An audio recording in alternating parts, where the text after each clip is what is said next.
Hello and welcome to Clock Spinning, the podcast of Magic's history as told card by card. I'm Austin, and with me, as always, is my co-host Connor. How are you today, Connor? I'm doing pretty great. We've got a nice late night show lined up here. Yeah, I should have said how are you tonight, Connor, because I think this is the latest we have ever recorded, and you can hear that a little bit as I struggle with the word latest. Yeah, that is two syllables in there. It's a pretty tough word. You know, happily Kamigawa, all the words in this block are just super easy to pronounce, so I'm sure it should be easy peasy. Yeah, absolutely.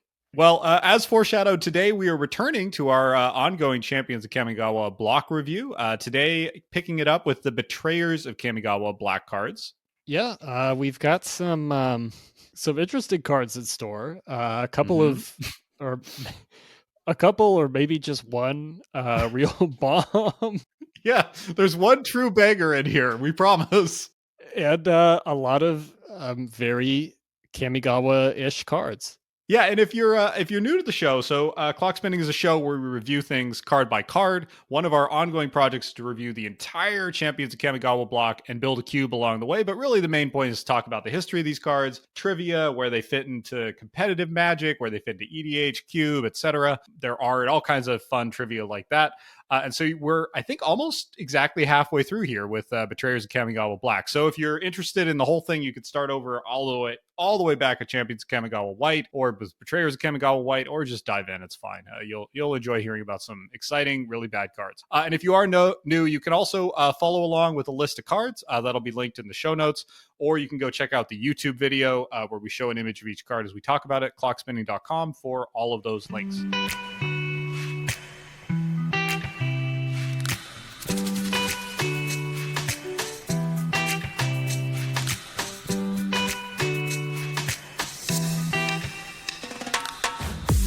All right, well, first up today, we have Bile Urchin. Bile Urchin is a single black for a 1/1 spirit, and sacrifice Bile Urchin, target player loses 1 life. And then the flavor text, the 2 youths argued and tempers flared. One youth opened his mouth to utter a vile curse, but what he spat out instead was a kami of poison and filth. Sensei Golden Tail. So this card is kind of like what Mog Fanatic, basically, or Frostling, to take the Kamigawa version of that.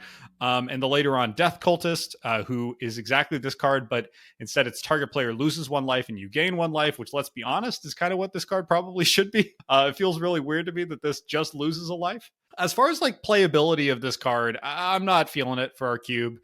This card is bad. 1/1s with no real upside are basically unplayable in normal limited Magic. This card seems like nowhere near good enough to make an exception for that. But I do like the card. I like the art. It's gross, but also sort of small in a way that makes sense for a little 1/1 creature. I like the little story told in the flavor text, and I wish Kamigawa had more flavor text like this. It like brings the world of Kamigawa to life. You know, the way that the kami emerge from all the different actions and people take, and the creatures and things in the world and the natural world all bring these kami into being. And I think this tells that story in a really elegant way instead of the kind of more heavy-handed way we see on some other flavor text. So while this card for me is an insta-cut in our rating system, as far as like flavor and doing a good job telling a story, I give this card pretty high marks. Yeah, I like that flavor point, because the story that we're being told here by Sensei Golden Tail is that this kami of poison and filth has been spat out by a youth trying to utter a vile curse. So it makes sense that this Bile Urchin would just be this,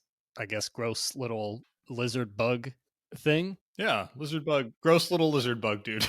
Yeah, it fits. The comparison to Death Cultist is interesting because that, of course, drains. You know, opponent loses 1 life, you gain 1 life, and I don't think that was really much of a thing at all in Black's color identity back in the Bile Urchin days. You know, having your opponent lose life for sure, and you know there was definitely some life gain effects, but that kind of ping opponent for 1 and gain 1 life, I don't think appeared nearly as often as it does now. That is super interesting. I'm gonna go take a look at that and see if I can find any Scryfall search to see when that came about. Help validate me.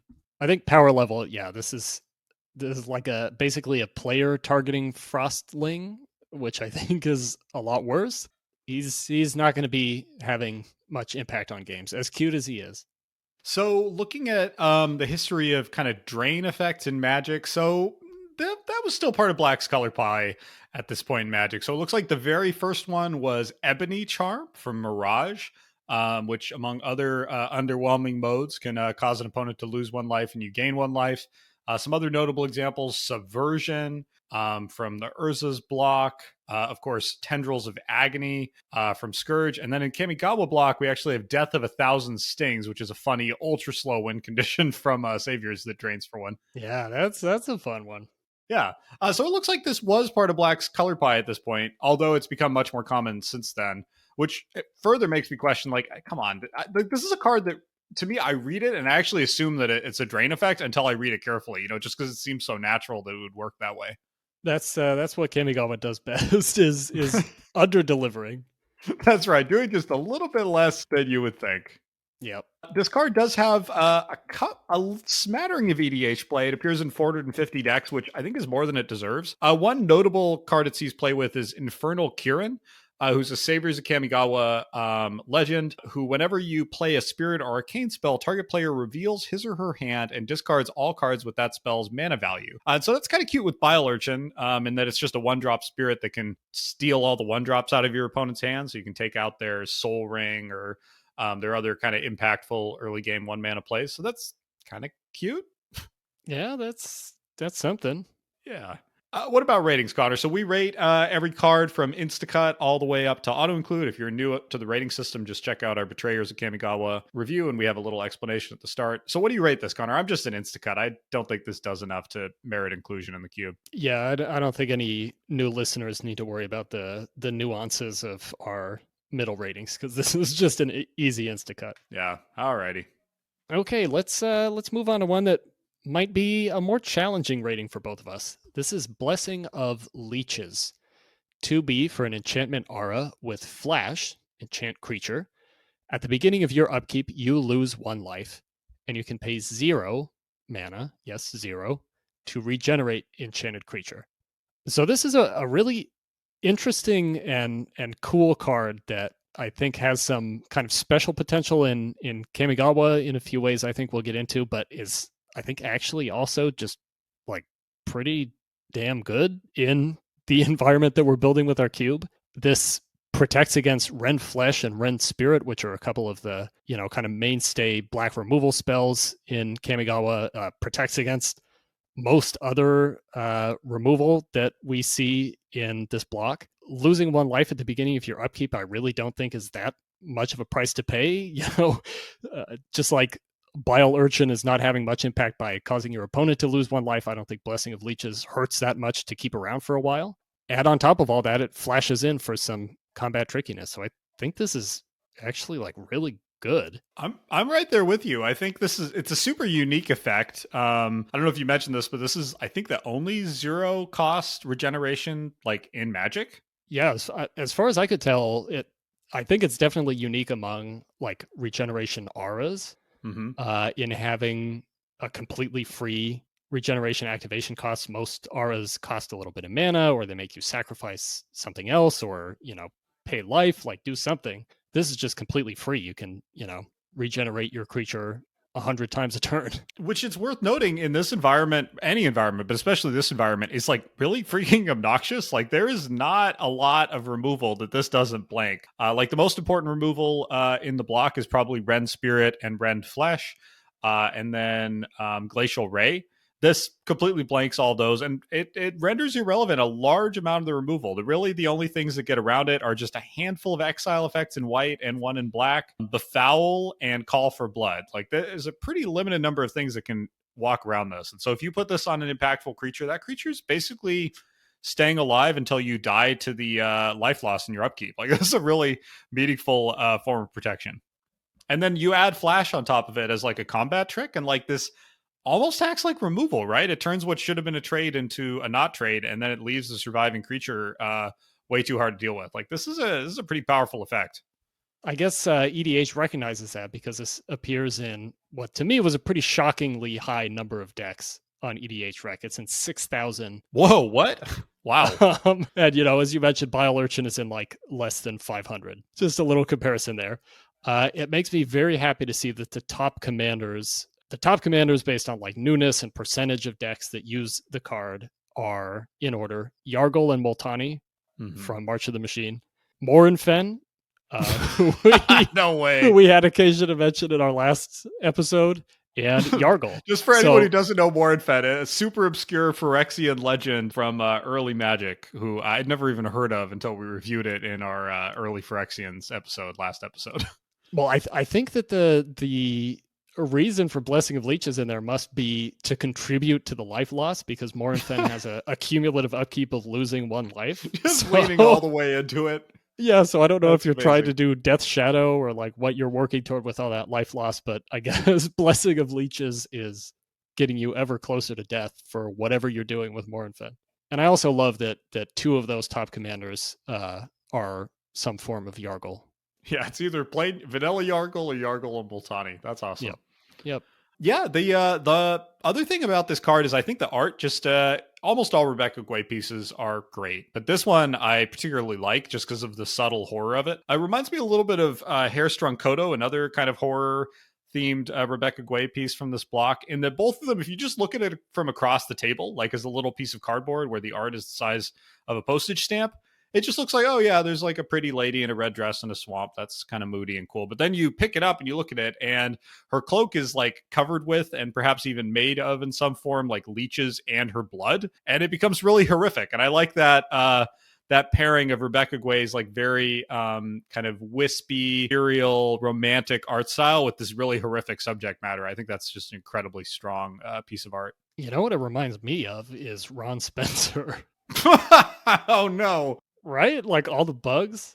Yeah, Guay's bugs are more. I feel like the bugs here are. It's like an abstract horror, right? It's like knowing that they're leeches makes them gross. But I feel like Ron Spencer. If you gave this to Ron Spencer, we would get a lot more up close and personal with these leeches. I am so glad that Ron Spencer did not get his hands on Blessing of Leeches. Oh my god, there would be so many mandibles and folds in their skin. It would be disgusting. Oh, lovingly. Yeah, I'm glad they gave it to Rebecca Guay. Yeah, this is this is the level of leech horror I'm prepared to accept. This is as close as Austin wants to get. We're maybe 10 feet from the subject, and that's all the leech that Austin that wants. Is my leech limit. The closest I've ever been to a leech in person was at the animal market in Istanbul, and there were just jars and jars of leeches around, and it really disturbed me. So like, this is as close as I want to get. I wonder if they were using those for regeneration. In terms of the cube, I realized I forgot to rate this, and I think that's just because I was like, oh yeah, this is making it in. Like, I didn't even give it the auto-include rating I believe it deserves. But to me, this is an auto-include probably at a 1x. 1x for 2 reasons. Like, 1, I don't think there's a lot of decks that want multiple of this effect due to the life loss. And 2, it is pretty obnoxious. And so like a 1x feels about right to me, even though this was a common in the original set. So it presumably showed up quite a bit. Yeah, I think 1x is right. I have it at playable because I almost worry that it might be too frustrating. Like I don't know that this breaks any games, but it could certainly create some feel bad moments, which I guess is fine. It could, yeah. I think the flip side of the feel bads is that you still have the 2-for-1 risk, albeit mitigated by the regeneration. You have the life loss, so your opponent can't just dirtle forever once they cast this, and it does cost 3. Yeah, just for like 12 to 16 turns.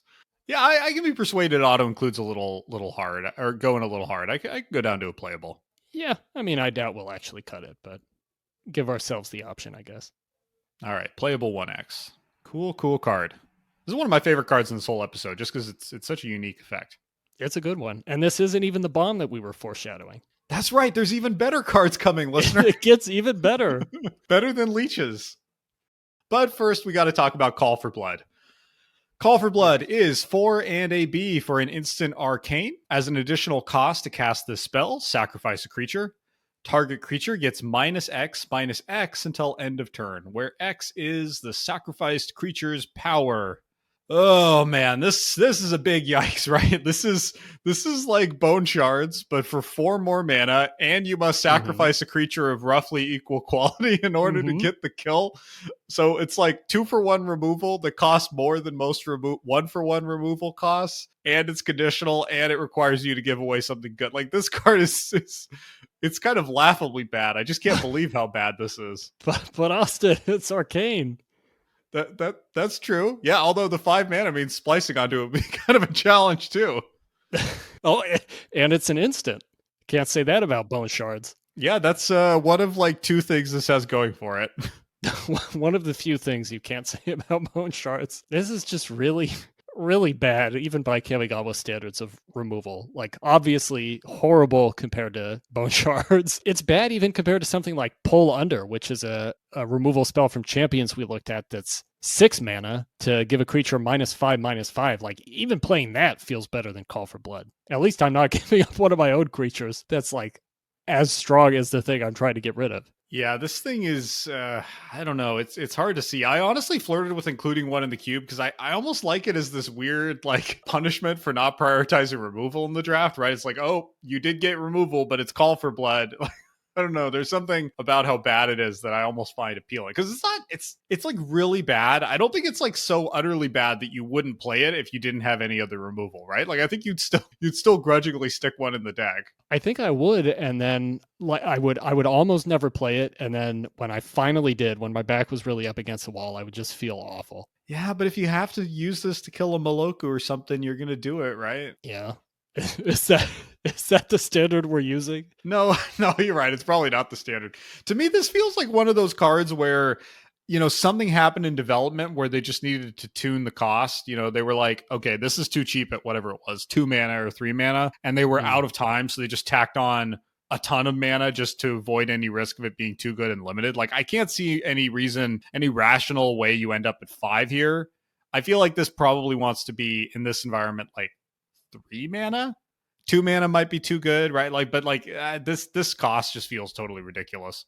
Yeah, it's absolutely one of those cards where the numbers on it have just become so insane that yeah, not really sure what happened during testing of this card to make it this way. Yeah, I couldn't find any contemporary discussion of this, not even like people talking about sealed train wrecks on Star City Games, not even like deck lists from Pro Tours where someone got stuck with it. Like this card is just a dog. The one thing I will say is I kind of like the art. I like this freaky Oni ogre, whichever he is, conjuring up this swirl of blood. I think it's nice, moody piece of demon art. Yeah, it's fine. Yeah, rating wise, I assume this is an insta-cut.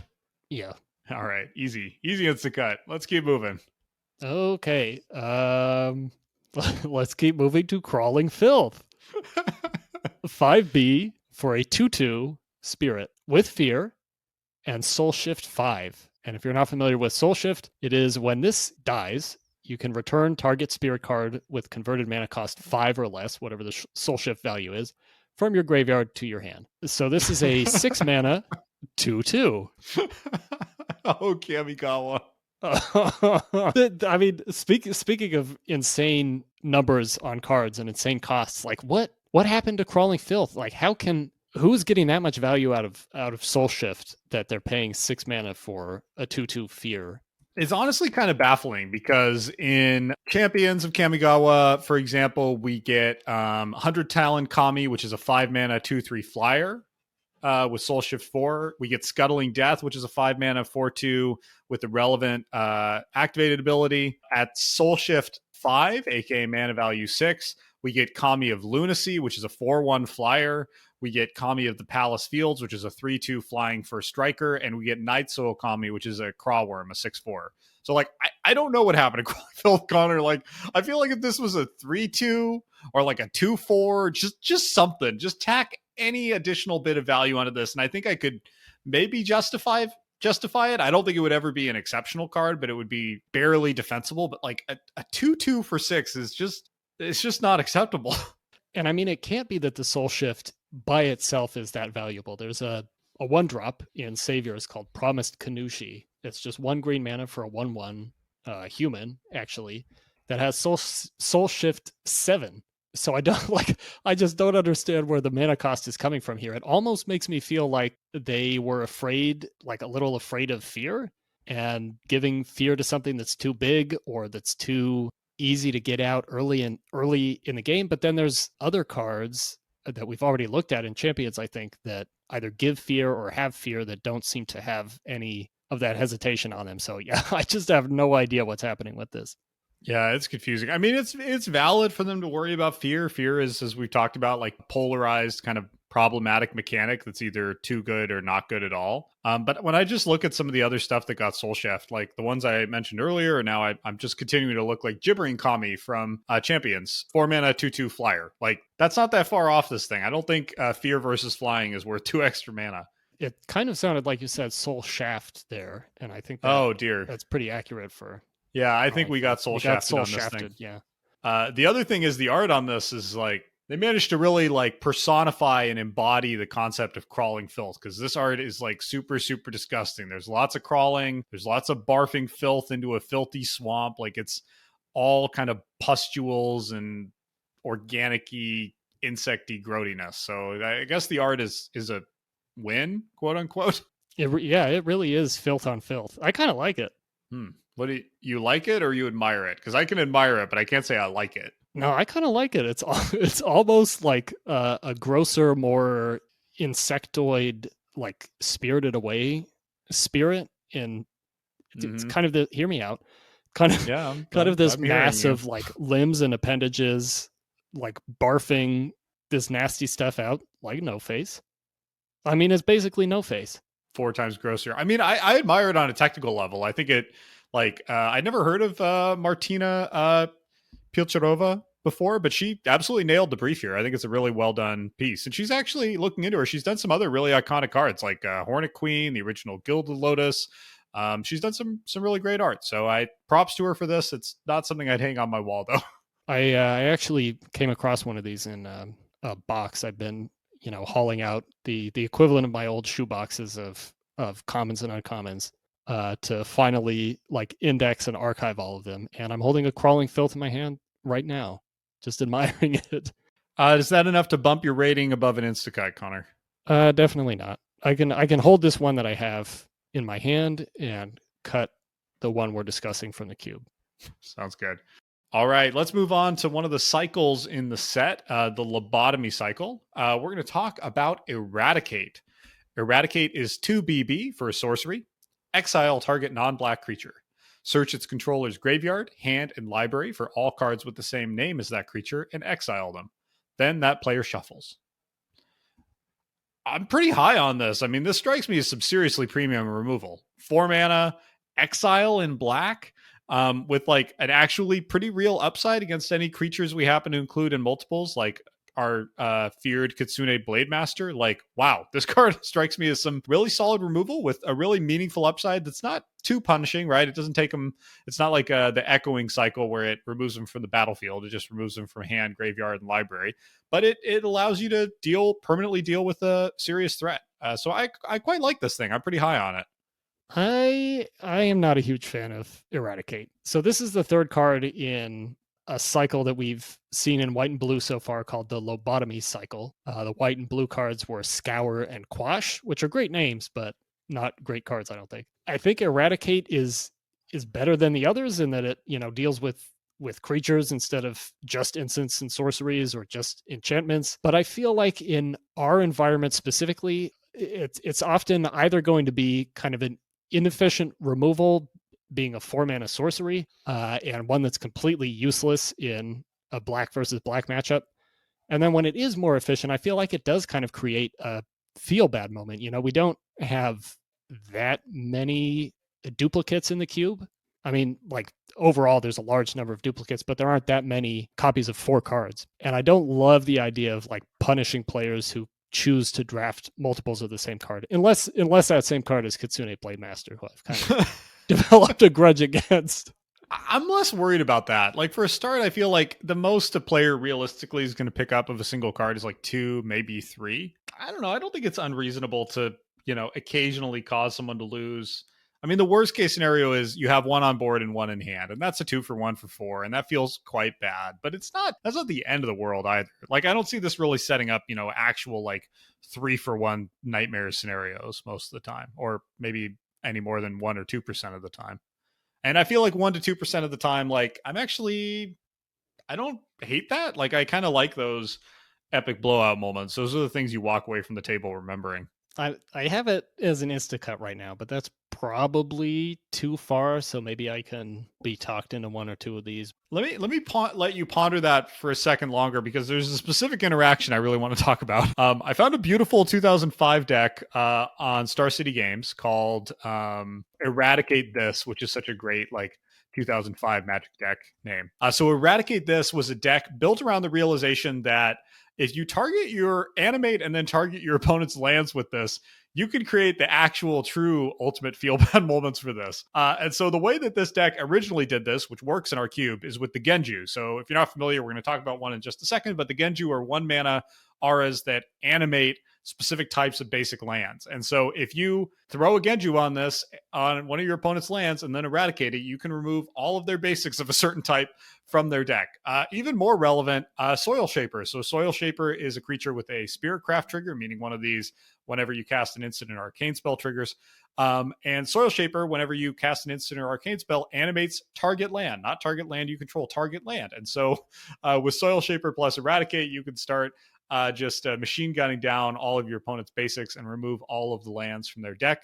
The actual deck that's linked in the Star City Games article lands on doing this with Life Spark Spellbomb, which is a much more efficient way to do this using a Mirrodin card. But I just love this as a kind of wacky, against the odds standard deck from back in the day. That is pretty fun and would actually work in our environment. Could occasionally happen in our cube, which would be, I think, really beautiful. That would be pretty great, though. I feel like if, with how long and grindy some of the games get, that could actually help your opponent at least the first time. They're not drawing dead. By the time you assemble it, you're right. They probably don't care. Yeah, you're just thinning the deck, or maybe you use it on your own land, thin your own deck. Okay, I'm warming up to this. That is some serious 5D chess there. The problem, of course, is the stupid non-black clause, right? Because the on-color thing, Genju of the Fens, turns the Enchanted Swamp into a black spirit, so utility's limited there. Yeah. Okay. I really hate this non-black clause. I'm so glad that Wizards found other ways to limit black removal, because I think it's good for black to have these limits, but doing it with I don't know, eliminate, right? Where it's mana value 3 or less. That feels so much more elegant to me, right? That's a meaningful limitation, causes interesting play patterns. Whereas these black, non-black things, it's just randomly your removal either does everything you need it to do or doesn't at all do what you need it to do. And I even though I love this era of Magic, I really am glad they found better solutions for that problem. Yeah. And I mean, I think we've really seen that there are many possible solutions, right? You can destroy target non-artifact creature, go for the throat. You can do it based on total power and toughness, cut down. There are a lot of interesting ways to do it that don't depend on something that's completely out of your control, like what colors your opponent is in. Yeah, I made a whole list for a later card, Hero's Demise. But yeah, there's lots and lots of other conditions that I think play way better than non-black. So I'm a playable 2X on this, which I admit is pretty aggressive, but I view this as really premium removal that is also kind of fun and interesting. Okay. Because of the Genju Soil Shaper interactions, I'm willing to come up from Instacut to a meh. You think we need 2 of them? I don't think we need 2 of them. I take issue with your meh. I could see cutting this on power level or something, or on being kind of obnoxious, but come on, is this a meh? Meh to me says this is just right on the margin of even being worth including. And I think on power level, this is above a meh. Yeah. This is making me feel like we need something between playable and meh, because meh is right on the edge of inclusion. Playable is yeah, this is good. I like that our rating system forces us to make hard choices. Okay. All right. Okay. See, it just happened. You listen to that pained sigh you made. That's what I'm going for. That's what I wanted to do. I don't like the pain. Okay. We can should call be this playable. The black cards in this block. I know we're talking about the wrong cards if we want to avoid pain. We can call it playable. I'll just keep a mental footnote on this card just for myself and anyone out there who agrees with me. I'm actually fine with 1 because this feels like one we can tune up and down if we need a little more black removal. I actually like that it's a little more expensive too. Feels like Kamigawa removal should be inefficient, and I do worry Ren Flesh and Ren Spirit are almost a little too efficient. So maybe if those prove a little too easy to come by, we tune this up to 2, because this imposes more of a deck building cost, right? It's 4 mana and it's double black, whereas the other 2 are really splashable. In instance. Yeah. Okay. All right. Playable 1. It's a dial we can turn. Second footnote to this card. Okay, speaking of Genjus, we have another Genju of the Fens. Genju of the Fens is 1 black mana for an enchantment aura, Enchant Swamp. You can pay 2 colorless mana. Until end of turn, Enchanted Swamp becomes a 2/2 black spirit creature with B. This creature gets +1/+1 until end of turn. It's still a land. When Enchanted Swamp is put into a graveyard, you may return Genju of the Fens from your graveyard to your hand. We're working on Genju of the Fans. But this one is a most swap obscure unset card. So we have another Genju here. This, of course, is a part of a 5-color cycle, as pretty much all cycles were in Kamigawa. This one brings us another pretty tripophobic art piece, just like the Genju of the Plains. Is it Genju of the Plains, the white one? No, it's not Genju of the Plains. Genju of the Fields, I think. Genju of the Fields. I was like, Genju of the Plains. Little on the nose. I'm tired too. Okay, Genju of the Fields. So Genju of the Fens is also tripophobic. Extremely. But I actually like this art quite a bit. I wasn't a big fan of the fields / plains, but this Genju's got like a real like creepy, horrifying monster vibe that goes beyond just the tripophobia. And he's got more of a like distinctive, almost like Shadow of the Colossus kind of shape to him. Cool stuff. Yeah, I think this has the best art of any of the Genju. They're all good. They're all like, except for Genju the Falls. That one's pretty lame. But the rest of them are all like good, intense, kind of freaky spirit art in the Kamigawa vein. Most of the other ones go pretty hard towards abstract. It's like, is this a creature? Is this like an enchantment? Is this a sorcery? Like, what's even going on here? This one is more of a traditional monster, but as a traditional monster, I mean, it is scary. Like, you got the tryptophobia, you got this kind of like looming menace, you got this sense that this thing's just sort of waking up and beginning to stretch its legs before it does some real damage. Like, I think this is a pretty exceptional piece of art. It's really well done. Yeah, I mean, he's even still dripping as he's emerging from the Fens. Yeah, he is. He's got some great drip. Yeah, I don't have much to say on this. This is one of my favorite cycles from the block. I am never cutting any of these. That includes Genju of the Fen. So, like, honestly, I don't care if he's good or not. I think he is pretty good. I think all of these overperform. The Shade ability, I think, particularly has a tendency to overperform in this slow, grindy format where, at the end of the day, something that can just boost itself in the late game and swing in every turn is pretty relevant. Although it is a little painful here because you're guaranteed to put basically 3 mana since it has to enchant a land just to activate it. So your ability to like really go big on the Shade ability is kind of limited. Yeah, a little bit. I do like that, this is scalable in a way that the other Genju aren't. If it really gets into a late grindy game, Genju of the Fens can bring it home. Yeah, it is the only one that isn't a meaningful body on its own, right? So like Genju of the Fields is a 2/5 with basically lifelink. Genju of the Falls is a 3/2 flyer. Genju of the Spires, the red one, is a 6/1. And Genju of the Cedars is just a big old 4/4. Like this one is just kind of a 2/2 on its own. So it requires more work from you, which the other ones don't. Yeah. Definitely a weaker early game play.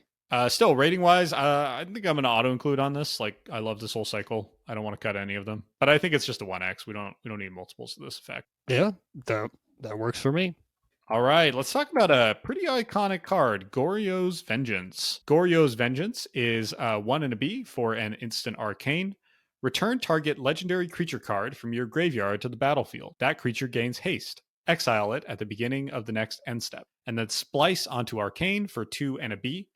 Which, as a reminder, I think this is our first splice card of the episode. As you cast an arcane spell, you may reveal this card from your hand and pay its splice cost. If you do, add this card's effects to that spell. Okay, so 1 and a B, reanimate target legendary creature with haste, but it exiles at end of turn. This is a super cool card. It's one of the most iconic cards in the set for me. It's a 2-mana reanimate that's legal in Modern. Add instant speed with haste. Of course, there is like a super serious caveat here, and that it can only target legends. But despite that caveat, it's still good enough that it's seen pretty decent amount of Modern play throughout its history. Most notably to power out either Gristlebrand or Emrakul. Emrakul, you may be wondering, how does that work? Because Emrakul shuffles back in. But of course, that's a trigger. And so you can respond to the trigger because this is an instant. And so this has the ability to bring back some of the most powerful, relevant reanimation targets of all time. And so it's quite cool. It was also played a fair amount in block constructed, surprisingly, mostly to outvalue other gifts decks. So one of the big probably the most big and scary deck in Champions of Kamigawa block constructed, was the Gifts Ungiven deck. That card is just obscenely powerful. And you could use this to outvalue the other gifts deck by repeatedly recurring Kakusho the Evening Star. So every time Kakusho dies, of course, your opponent loses 5 life and you gain 5 life. It doesn't take a lot of death triggers off Kakusho in order to win off Goryo's Vengeance. And it also saw play just as a way to construct kind of nasty gifts piles, where you put this into a gifts pile along with a card called Soulless Revival, which is an arcane spell that gets back a creature from your graveyard, and then Hanakami, who's a creature who sacks to get an arcane card back in your graveyard. And so when you put all 3 of those into a gifts pile, there's no combination that doesn't let you get back the Vengeance or one of the creatures. So really cool card. There's even more to say about it. It's just a nifty, cool card. I don't think it has a lot of place in the queue, but before we get to that, Connor, what are your thoughts on Goryo's Vengeance? Yeah, I think this is a super cool card. Like you mentioned, it does see play in Modern with things like Emrakul and Gristlebrand, and now the new Atraxa that was just printed in All Will Be One. I was doing a little searching around to see like where Goryo's Vengeance has popped up in Modern, and there's some new YouTube videos and things that have popped up. Sadly, none from Saffron Olive yet with Goryo's Vengeance and Atraxa using this to draw 1 million cards. I think that this card is a really cool example of an already interesting card becoming kind of even cooler as time passes. As more and more legendary creatures get into the mix, Goryo's Vengeance gets more and more interesting. But sadly, I don't really see how this can be very relevant in the cube. There are obviously a lot of legendary creatures to target, but almost none of them really have relevant ETB triggers. And because Goryo's Vengeance causes them to be exiled at the end of the turn and not go back to the graveyard, you don't get death triggers off things like the Spirit Dragons. Right, unless you can sack them or cause them to die in combat, because they only get exiled at end of turn. It's not if they would leave the battlefield. So if you can find some other way to get them into the graveyard, they will end up in the yard, but you got to put some work in. Yeah, and I don't know how doable that is really going to be. I kind of want to try it. Like I kind of want to have one of these in and just see if it does something somewhere that we're not seeing, but it is pretty hard to see. Yeah, I mean, I'm open to trying to throw one in. I don't think it's going to do a lot, unfortunately. The cube does have a decent amount of legends. So 102 out of our 352 creatures are legendary. So that's, just under a third, which is a pretty respectable share. That said, as you said, like, I just don't know how many of them are that meaningful to get back for a single turn. Like, how many of them are worth card to get back? The other element, of course, here is the splice onto arcane. That feels to me largely like flavor text, to be honest. Obviously, in like cards outside of a Kamigawa environment, that literally does nothing. It's kind of like Through the Breach, where it just adds confusion for new players. Even here, I don't know how many times you're going to really be repeatedly splicing with Goryo's Vengeance, and you have a legendary card in your graveyard worth targeting. That seems like a tall order to me. Yeah, I think especially having the legendary card in the graveyard, because they're just, I mean, especially with slower games, like there just aren't that many cards in the graveyard a lot of the time. There isn't a lot of milling that goes on. There isn't a lot of like surveilling or other effects that move things out of your library into the graveyard. So there isn't that way within Kamigawa to get a lot of things into the graveyard that you could target with Goryo's Vengeance. They're probably gonna either be discarded or die to get in there. Yeah, it's kind of a recurring theme in this block. We'll come back to this, I think, with Horobi's Whisper and a few cards of like Kamigawa almost has a strong graveyard theme, but not quite, right? Like there's this soul shift thing going on with a lot of the spirits. There's a handful of other things that like put things in the yard or suggest a graveyard theme, but we're not quite at the like modern like Innistrad or even Odyssey block thing of like lots and lots of things interacting with your graveyard and using your graveyard as a resource and recurring things that like there's just little hints of it. There's not quite enough to like make it into a true theme in the block, particularly in kind of a limited or cube environment. For sure. One more question before we get to rating this thing. So normally I prefer kind of OG Kamigawa art in the rare case of a Kamigawa card that's been reprinted with new art. But this card, I kind of like the modern art or the newer art that it received in Ultimate Masters, which is kind of a freaky purple guy with extra clawed arms. Like I don't know, like this current one is almost too goofy for me. It doesn't have the much horror to it. It's just like I don't know, like a Saturday morning cartoon. So I'm not a huge fan of this art. I like the newer art a little better, although I don't think either of them are amazing. I'm gonna have to disagree with you on that one. I do not like the new art on this. Why? It just looks like some purple guy who I guess has big like claw hands. Yeah, that's a fair point. Nothing about that art feels Kamigawa to me. Nothing about it feels arcane. There's bamboo, Connor. Yeah, I guess these are the same swamps, but like it's the wrong kind of spirit for me, right? Like the Kamigawa spirits, even the Oni, which I think this is supposed to be based on the three eyes of the creature. You know, they're supposed to be really freaky and unusual.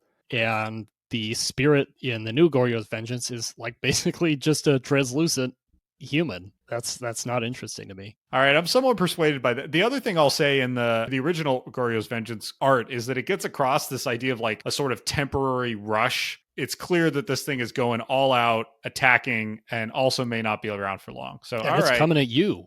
Yeah, it's coming at you. Aesthetically, I think I still like the Ultimate Masters one, but I agree the original is more effective.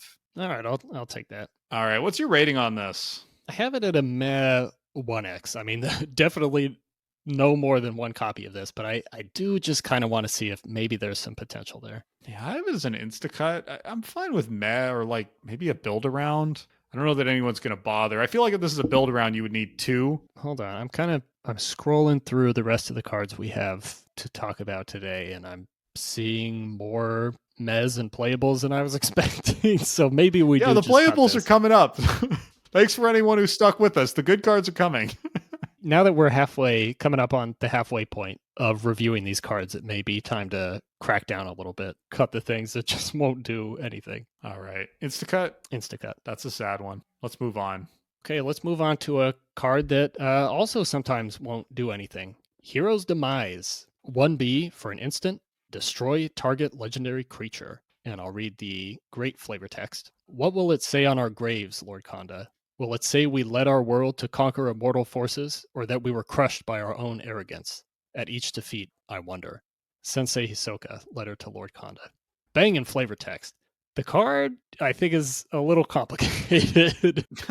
So, based on some very rough math, looking at like all the creatures that we have in the cube as it stands right now, so including duplicates, including creatures that we've cut out of Kamigawa block, so looking at our cube as it stands as opposed to the block as a whole, I think that this hits something like 15 to 30% of creatures in the cube, depending on which color you're looking at.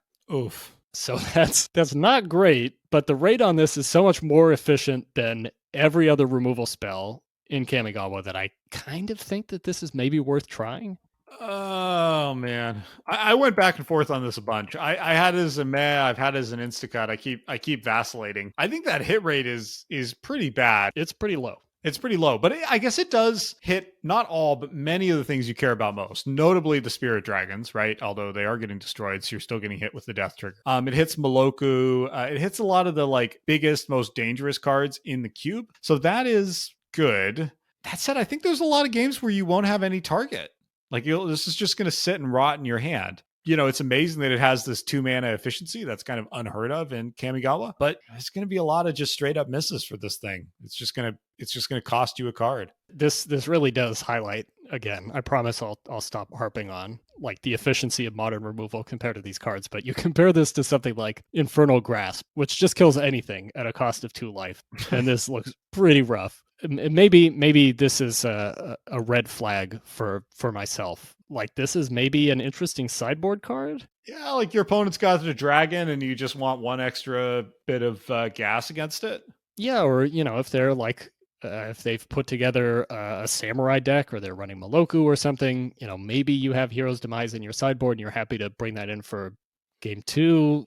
At the same time, I wonder if I'm like fighting for this card so that it can show up in a sideboard. That's probably not the best reason to include it. Yeah, it does. What it does do is add some texture to the environment. It adds kind of a unique, specific effect that requires that you evaluate on its own. And I think there's something to be said for that. Okay. I also like the flavor text here, as you said, quite a lot. I don't normally like this kind of pretty heavy-handed flavor text, but I think it works here, A, because it sort of voices what we're all thinking, that like, hey, starting a war against the literal gods seems like a pretty bad idea. And B, I like that it sort of matches the mood of the art, which like is super dark and intense. It's this kitsune being enveloped by this extreme kind of black cloud. Doesn't do it justice. It's almost like a black kind of serpent of ash smoke. I don't know how to characterize it. It's really worth looking at. But it matches that mood, right? This kind of inevitability, this sense of constriction, this sense of like things are just going to get worse and worse. But it's also not just describing what happens in the art in the way a lot of flavor text does. So I like that pairing between the art and flavor text here quite a lot.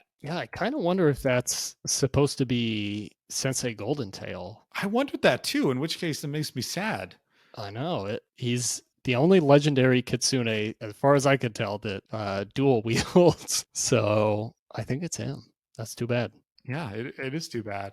One thing before we got to rating, I was sort of instinctively surprised at how little EDH play this sees. It's only in about 1,000 decks on EDH rec. But then I started thinking about it more, and like, and the reason I was surprised, of course, is like, oh, legendary creature. Like EDH is about legendary creatures. Why doesn't this see more play? But then I thought about what like Black actually has as 1B removal today, and it's not just like Terror or even Doomblade anymore, right? We've got Go for the Throat, Cast Down, Feed the Swarm, Heartless Act, Infernal Grasp, Power Word Kill, Ultimate Price, on and on. Like this card is clearly outclassed, so I see why it doesn't see much play, and I still kind of like it as like a commander flavor win. Like you have a card that just kills any commander. That's kind of cool. Yeah, I went through the exact same thought process of like, why is this not in EDH? Because it is cool. It's just like it could say kill target commander. Yeah, it does, which I think is kind of cool, especially with this cool art. So I was an Instacut. I think you've talked me up though, Connor. So tell me where you've talked me up to. So I mean, I don't think I can really give this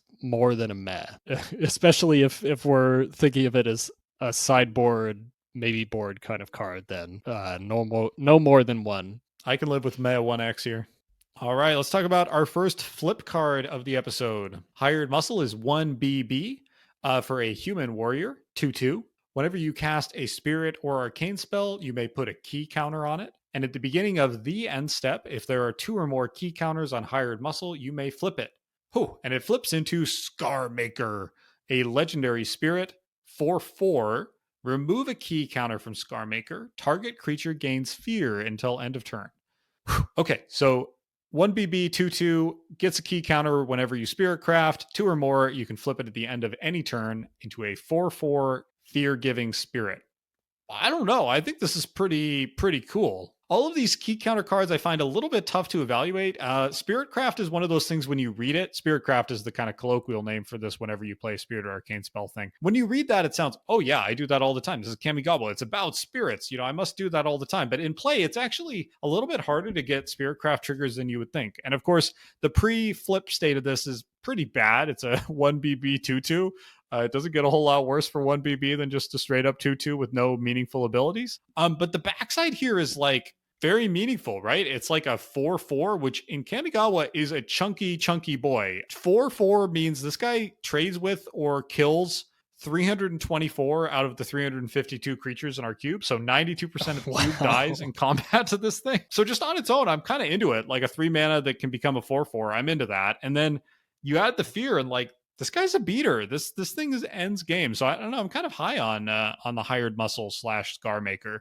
Yeah, I think you're totally right that these key counter flip cards are pretty tough to think about in a vacuum. We probably do just need more kind of testing of them to see if like how often that ability becomes relevant. Scarmaker really is a beater, but you do have to reach those 2 key counters to be able to flip it. But I do think the 4/4 with evasion and being able to give evasion to other creatures, unless you're up against a black deck because it's fear, that is a real thing. Yeah, speaking of being up against a black deck or not, if you manage to get into what I'm increasingly thinking is a mono black deck in the cube, like the Wicked Akuba deck, like I feel like this is a pretty good basically curve topper, right? It's like you go Wicked Akuba on 2, Hired Muscle on 3, removal spell on 4. Like you're getting in for some serious damage from there. So I like this as kind of a big beater in the black heavy deck. Yeah, we're kind of seeing some mono black staples emerging here. I don't know if I'll quite give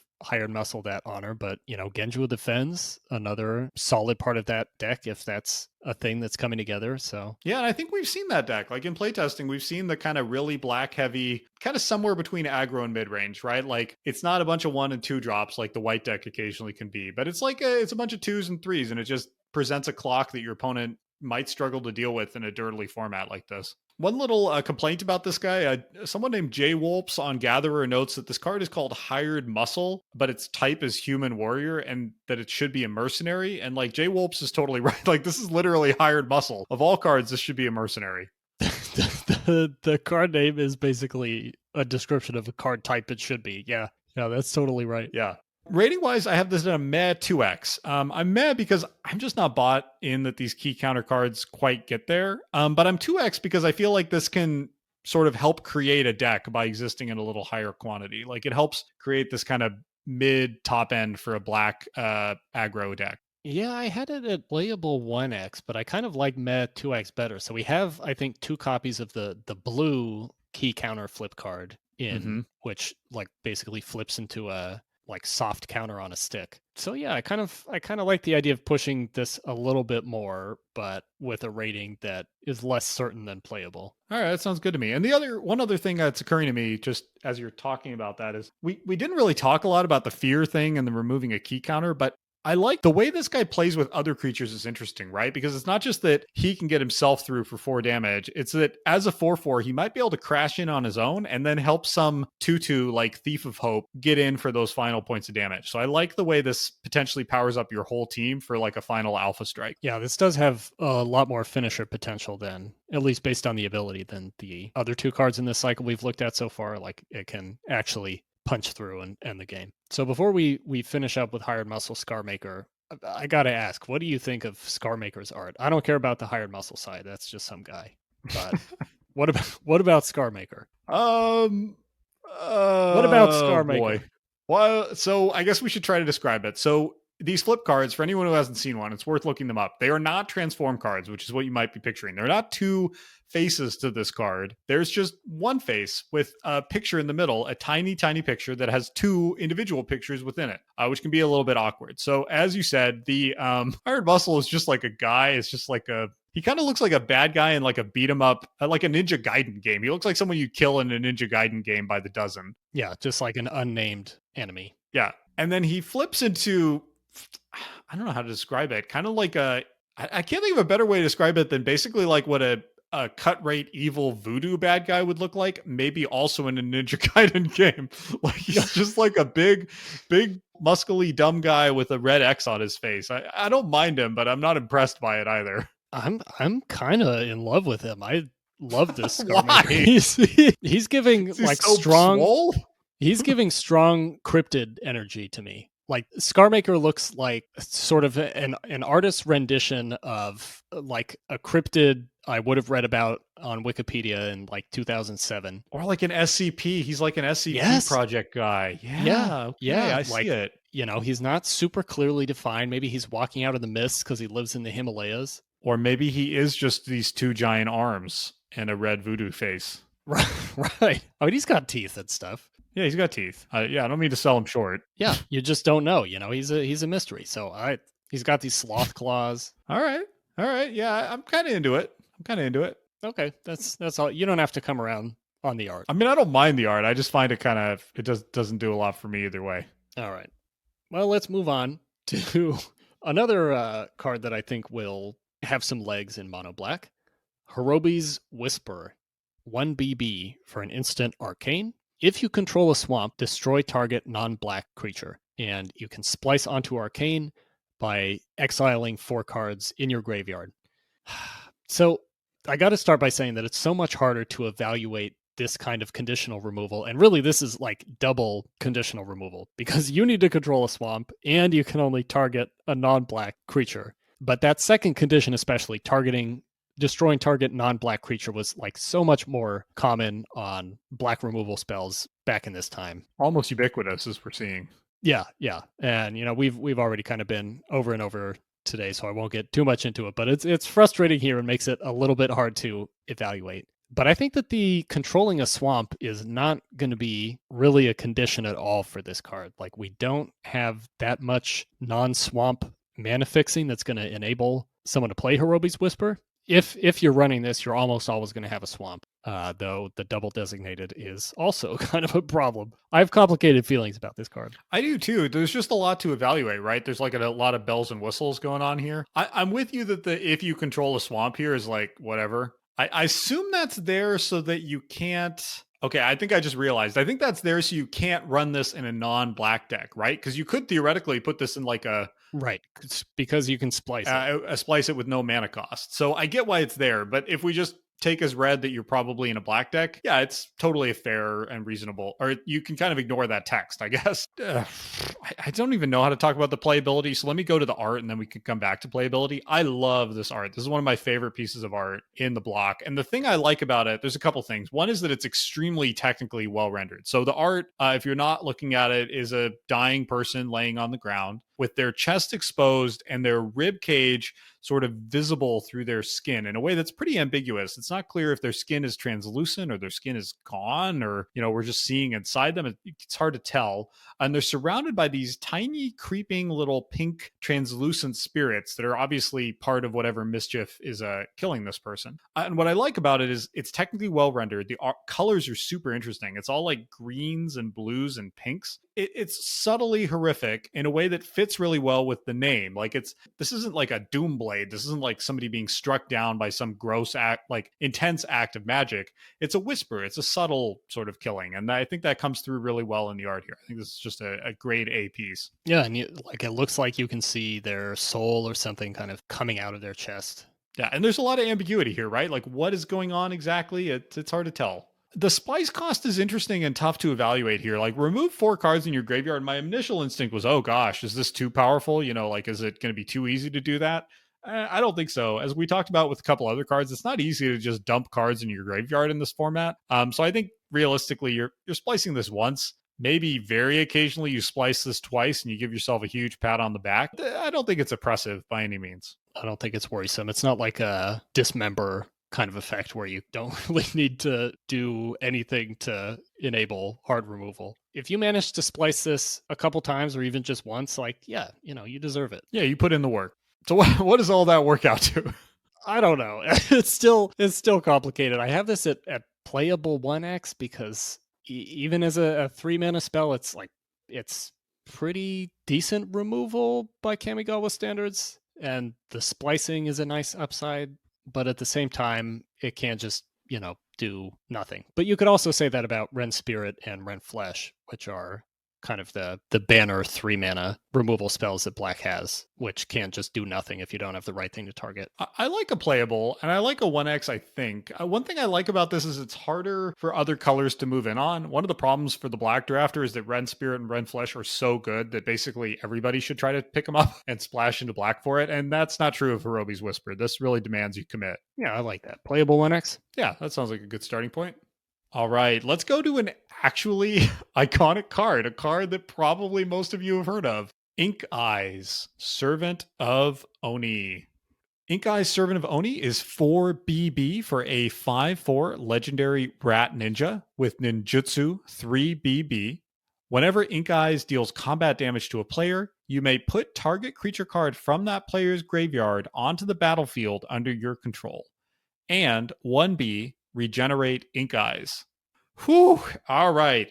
This is a truly, actually iconic card. This card, I think, is beloved on so many levels and in so many formats. The way I know her best is actually as like an MTGO Vintage Cube meme. This card was in the MTGO Vintage Cube for an inexplicably long time. I remember watching tons and tons of YouTubers who'd say, see it in pack 1 or pack 2 and go, okay, this is my Ink Eyes stipulation draft. I'm going to try to draft around this card and get it into a deck. It's never that good in that context, but the fact that it's not totally embarrassing to play with in a Vintage Cube context says a lot for it. And I think it's like a casual all-star. It was an all-star back in the day. I remember people loving this card and wanting to build around it. That's an EDH all-star. It appears in, I think, 15,000 decks. Is that right, Connor?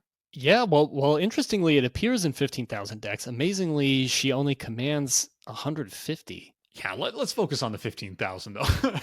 All right, yeah, we'll go with the big number. Yeah, no, I think it sees play in basically every rat commander deck and every ninja deck. And while those aren't like, those aren't on the level of like an artifact deck or something, those are like really popular sub archetypes in EDH. And I think ninjas are popular. Yeah, I think everybody runs her. She's super cool. I think Ink Eyes within Kamigawa is like a spirit dragon level bomb on power level. And speaking of well loved at the time it was printed, this was actually the pre-release card for Betrayers of Kamigawa. So, everyone that showed up to a pre-release, including both of us back in 2004, had a copy of this card. So it was, very much in the, I guess, public mind when it came to Betrayers of Kamigawa. And I think is kind of a perfect representation of what this set specifically is about, which is and I think they nailed it on with that choice. Like, not just that it's a ninja, but that it's such a unique effect, that it's powerful, that it's got a kind of Timmy splash quality, but it's also not a competitive embarrassment. I think they really nailed it with this thing. I will say, and I worry about saying this because I think it's an unpopular opinion, I don't really like this art, and I never have. I don't like the kind of fan service TNA of her rat cleavage and big rat butt and tiny rat waist. The proportions are all wacky. There's a ton of crazy foreshortening going on with her arms. The like motion and physics of her weapons don't make a lot of sense to me. There's no sense of like, what is she doing? How is she balanced like this? What was the previous motion she made? What is the next motion she made? Like, I think this art is kind of technically well realized, but it's a big miss for me on the character. I'm not a fan of this style. Yeah, I don't mind the art. Honestly, the only thing that bothers me is the weapons. Like there is some real perspective weirdness happening. Like the sword in, I guess, her left hand is 5 feet tall. The angle doesn't quite look right. It's real big. The chain flail thing coming out of the end of the other weapon is moving in a way that kind of makes no sense. But yeah, other than that, I have no objection to Ink Eyes. Well, I don't love the art. I do love the name here. I think Ink Eyes Servant of Oni is just an objectively cool name. I like the missing the, like it's not Servant of the Oni, it's Servant of like a specific Oni, or perhaps this is like the Japanese plural, which doesn't take an article. I'm not quite sure. Yeah, I'd kind of always thought of it as plural Oni, like just all the Oni. That's what I thought. But actually, there's a story called A Servant's Mission, which I'll link, that told the story of how she came to betray her ogre master and serve specifically Kuro Pitlord from Champions, which is a cool story. I recommend looking it up for the story folks. So maybe she is a servant of one specific Oni, Kuro. That would also be a cool name. It's funny, whenever we get to these really iconic cards, I'm just like, yeah, it's really cool. It's powerful. Put it in the cube. Like, there's not a lot more to say. No, it's hard. Yeah, like everybody loves it, and so do we. I will say, like I mentioned, she's a spirit dragon level bomb. I think that is true in our cube. I love that she forces this really tough decision on the opponent, assuming that she's not ninja'd in. You really don't want to face tank this much damage and this effect if you have really anything decent in your graveyard, but the fact that she regenerates makes her really frustrating as a 5/4 and difficult to deal with as a 5/4 blocking. Like, how are you getting rid of Ink Eyes? She doesn't even get got by Hero's Demise, which doesn't have that funny little clause that a lot of old removal spells had of the creature can't be regenerated. So Ink Eyes gets through a lot of removal, including Rend Flesh. She trades with almost every other creature in the block and then survives it because she regenerates. Like, really, really hard to deal with. Yeah, I think that's a fair point. It's not quite, I mean, we're certainly not cutting her. I don't think she's probably at the level of like Moloku, I think, is an iconic card that we might end up cutting because it is so unbelievably oppressive. I don't think Ink Eyes is quite at that level. I don't think she's that far off, though. She is a 5/4 regenerator who can sneak in and who, if she connects even once, pretty much ends the game. So we might have to keep an eye on her, which will be tough because she's a ninja. So she might just kind of slip past our vision. We might lose her in the shuffle. All right. Auto include, right? Yeah. Auto include, I guess, on a potential watch list.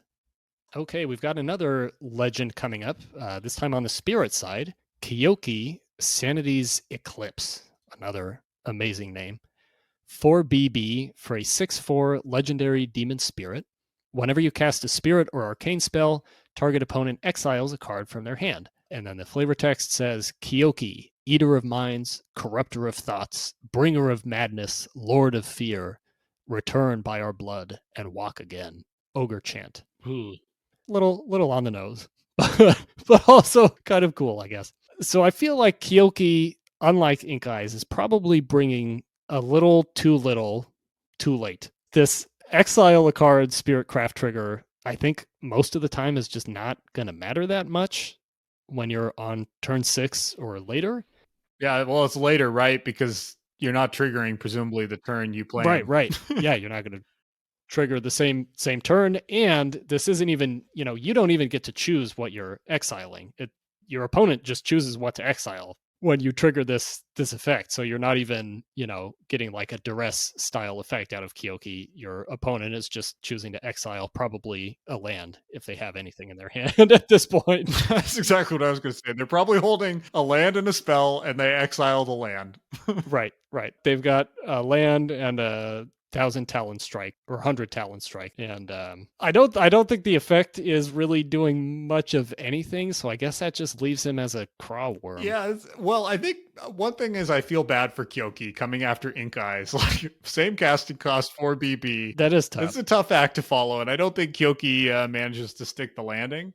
But like you're saying, like, I don't know, craw worm is not terrible in this environment. It's not great, but it's not totally embarrassing. The effect is, I think, unlikely to matter much. The card I kept thinking about is Honden of Night's Reach, which is 3B enchantment at the beginning of your upkeep. Opponent discards a card for each shrine you control. So if you have just the Night's Reach, it's 1 card a turn. And the thing I notice whenever I try to play with Honden of Night's Reach is that it like never matters. And that gets to come down on 4, and it's guaranteed to trigger every turn. And so like if I'm struggling to make that card have an impact, I feel like Kyoki's like discardy ability here is just not gonna do it 90% of the time. Yeah, it doesn't even have the inevitability of the Honden, right? Like you need to trigger this. And as we've discussed, like these Spirit Craft triggers kind of tend to come up less often than you'd expect. Yeah, I mean, okay, so here's one cute thing you can do with it is you can trigger this at instant speed. So you can do it in the draw step, kind of like a Vendilion click, the old Vendilion click trick. If you flash it in a draw step and take away the thing, if it's meaningful, you can, if you have an instant arcane, you can deny them their draw. That would be cool. It's a lot of work. Yeah. I guess it would be cool, right? I guess you could. Yeah. Before we get to the rating on this, I do really like the art. I'm not a huge fan of this artist, Paolo Parente, who does kind of a very comic booky style, like thick lines, high contrast. I don't really like that much in Magic art, but I think it really works here. This is like definitely a horror themed card. It looks like something from a Junji Ito manga, and honestly, it totally works for me. It's super freaky. The comic book thing elevates it rather than detracts. He's got all these kind of fleshy spires on his body that are emitting black smoke that sort of frames the whole art. Like he definitely has a sort of intense cosmic horror kind of feel. Yeah. I like how kind of huge, and he's shapeless, but at the same time you can clearly tell he's sort of made up of a bunch of arms. Like there is a real sense of kind of become madness, faces. Like one of his sets of arms is like has eyes and fingers that are also teeth, and then he has a face that's not his real face. He's got another face, and then one of his horns also kind of have faces. Yeah, it's kind of it's very kind of almost Lovecraftian, right? It's like a Japanese Lovecraftian monster, which is perfect for a card called Sanity's Eclipse. Paolo nailed it. Yeah, I will say for me, almost every Paolo Parente card in Kamigawa block does have pretty awesome art. So I don't think Kyoki is alone. I'll give you that. I don't really like his art across the board. Like if I go back to his older art, like say from Onslaught era, it's comic booky in this kind of cartoonish way I don't really like. I'm just not a fan of that particular period of Magic art. But if I look at his art from the block, yeah, it pretty much all sings. He did some real cool stuff like Adamaro First to Desire, Godo Bandit Warlord, 100 Talon Kami, like lots of these pieces I really like. Go Paolo. What's your rating on this?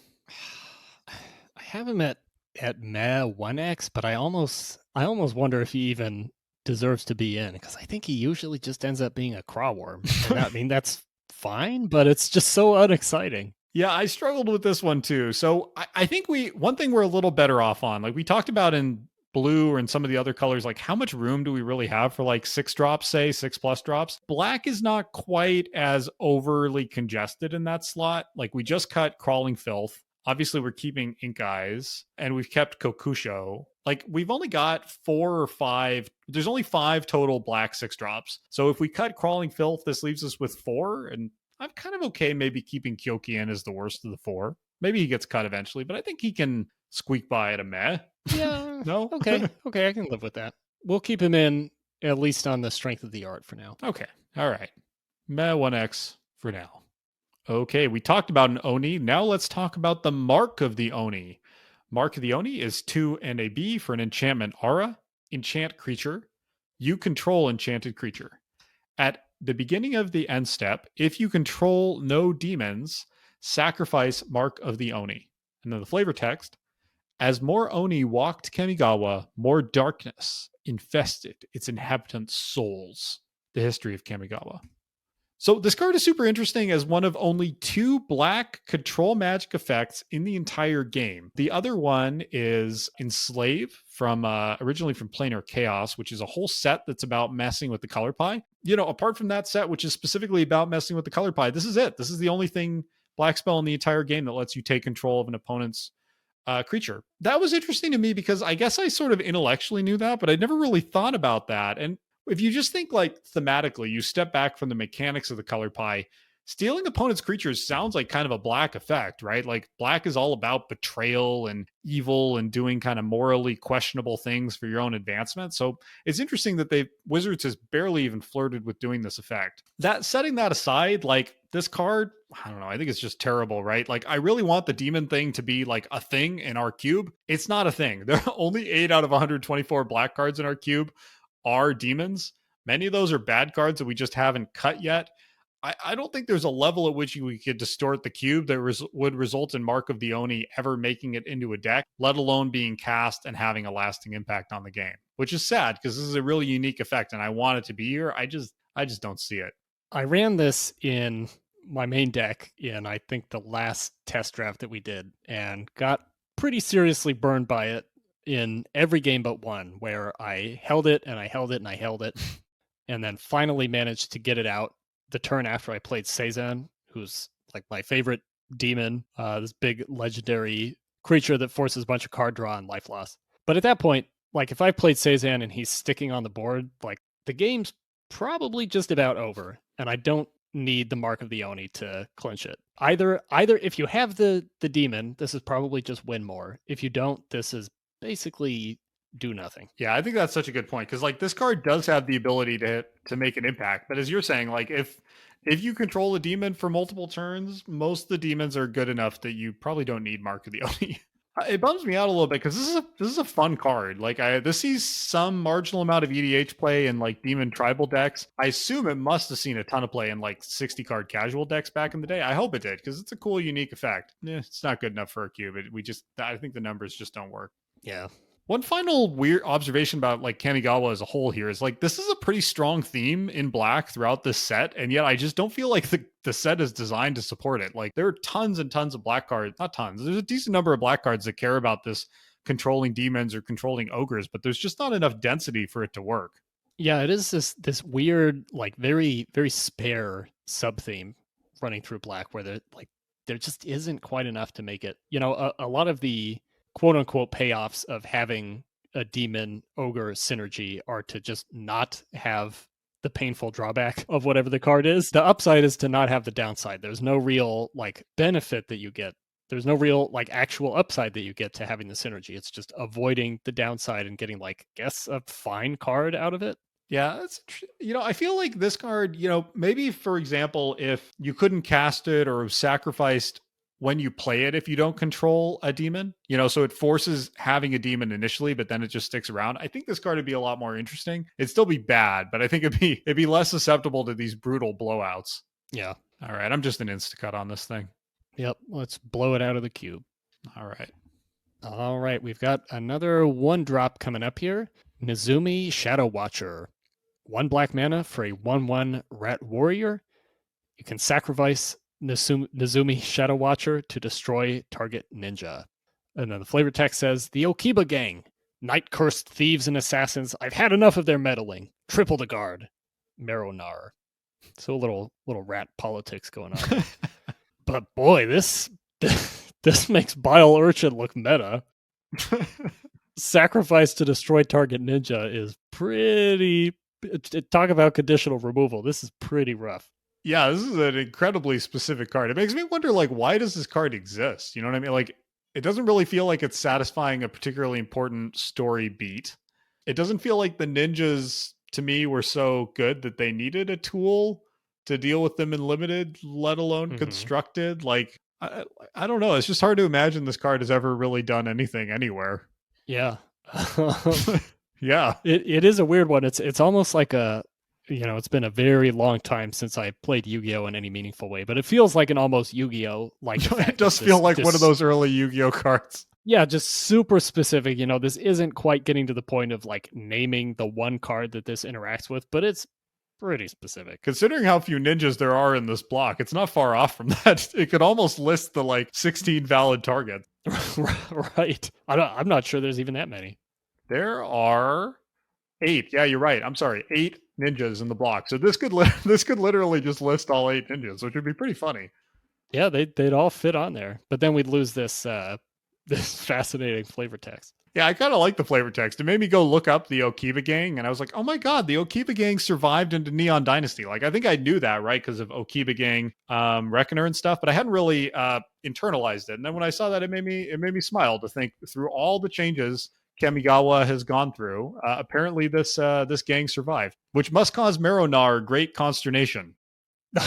He's still around. He's still mad at them. It is kind of funny that you mentioned the Okiba gang surviving into Neon Dynasty, though. When I saw your note, I also looked for like Okiba cards or Reckoner cards because I think those are supposed to be the same thing. And funnily enough, none of those cards really have anything to do with ninjas. So I guess that the Shadow-Watcher here did his job very well. He got rid of all of the ninjas in the Okiba gang. Well, yeah, interesting. Maybe his job wasn't to eliminate all ninjas. It's just to kind of purify the Okiba gang, get them to give up their kind of perfidious ninja ways in favor of a more honest criminality. Yeah. Stop sneaking around. Well done, Shadow-Watcher. Your watch can end. And I think it could end in the cube too. That's exactly the weak joke I was going to make. Yeah, Instacut, right? Yoinked it. Instacut. All right. One more card. Our final card for this episode is Ogre Marauder. Ogre Marauder is 1 BB for a 3/1 Ogre Warrior. Whenever Ogre Marauder attacks, it gains Ogre Marauder can't be blocked until end of turn unless defending player sacrifices a creature. And the flavor text? Once freed, the Oni demanded more and more sacrifices to appease them. The ogres happily obliged. So before I get into the details, I just want to observe that confusing text I read. So the text I read is, whenever this attacks, it gains, this can't be blocked. That's an ability it gains until end of turn, unless defending player sacrifices a creature. That's some weird templating. The original text is a little more straightforward. Whenever Ogre Marauder attacks, it can't be blocked this turn unless defending player sacrifices a creature. Let's say that aside, though, because I don't really know why that exists. As a card in our cube, I love this Ogre Marauder. I like him as a great kind of top end, sort of like what we talked about for Hired Muscle, but less speculative for what the Wicked Akuba, like aggro black deck wants to do. Like 3 power is a clock in this format. It is a very meaningful clock, and your opponent is not guaranteed a profitable block here after sacking a creature. It's very likely that they're going to have to give you a 2-for-1 off the Marauder, and if he does that, he's done his job. And if he gets in for 3 every turn, he's also done his job. You put Naginata or some other form of equipment on him, he gets really, really scary. Like, I like this thing a lot. I think this is just a very real threat. Yeah, totally agree. I think it's also worth mentioning, and I'm not sure if we've really talked about this, at least in the kind of Kamigawa settings, but there really aren't that many ways to generate creature tokens in Kamigawa block. And there's really just a handful of ways to do that in a recurring manner. So that makes the sack effect here a lot more relevant because your opponent can't just keep, cranking out 1/1s to sack to it. And the other thing I like about the Marauder is, like, when you do get to the part of the game where he can't attack effectively anymore, which might be quite a while, he's allowed to block, which kind of surprises me. A lot of these aggro black creatures from back in the day, and even today, aren't allowed to block. But Ogre Marauder can sit back there and, as a 3/1, he he can trade with something. He can trade up and make combat math a little bit painful for your opponent. So I feel like this guy punches above his weight. Yeah. Speaking of combat math, I think there's an interesting comparison between this and Nezumi Ronin from Champions. Huh. They're both 3 mana, 3/1s that are kind of frustrating to block. The Nezumi Ronin is just a 3/1 with Bushido 1, so it gets a little more buff when it is blocked or is blocking. So the Ronin kind of like trades up more efficiently in that one-on-one fight, but this is probably more often going to be a 2-for-1. So I think both of those cards can, have a real place in like a black aggro kind of archetype. Yeah, it's an interesting point now that you mention it, because I do wonder, are we just like overloading this 3-drop slot? Like we've got Nezumi Ronin, we have Thief of Hope, we have Hired Muscle that we're excited about. Like we may end up just needing to make some cuts in the black 3 slot. Black does pretty well on the 3-drops. Yeah. Yeah, we'll worry about that a little bit further down the line. Something to think about. One more testament to this card's power. This actually saw some block constructed play. There was a deck in Champions of Kamigawa block constructed, a deck called Black Hand. That was a black aggro deck that's named for Hand of Cruelty, which is like a Black Knight variant, like a two drop over, or like high rate black creature from Saviors of Kamigawa. And this saw play in that deck just as like, yeah, this is tough to deal with, even in a constructed sense. It's just a 3/1 power creature that crashes in every single turn and creates some inevitability. Wow. Good job, Marauder. And what about your rating on this thing, Connor? I'm a playable 2x. I feel like I'm, again, maybe being too generous to all these black 3-drops. We'll have to revisit it later. But of all the probably pretty good black 3-drops we've talked about, I think this is my favorite. I had it a playable 3x actually, but since you mentioned how many 3-drops in black we have, and I think we just have a lot of 3-drops generally across multiple colors. Like it's a pretty solid slot compared to a lot of others in Kamigawa. But anyway, I think 3 copies of this is definitely too many, so probably playable 2x. He's definitely playable though. Yeah, I agree. Playable 2x seems like a pretty decent starting point.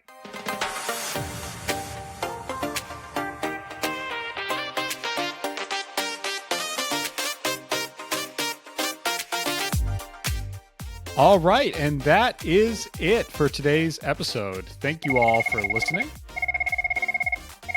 Hold on, I gotta take this. Okay. Hello? Call for who? Who is it? Oh, I'm sorry, Austin. I gotta take this. It's a call for blood. Oh my God. Okay, thank you all for listening.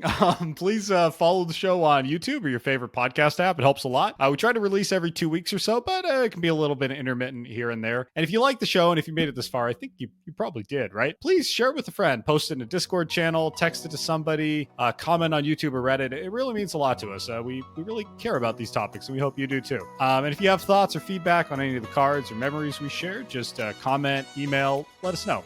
Until next time, though, I'm Austin. And I'm Connor. Thanks for listening.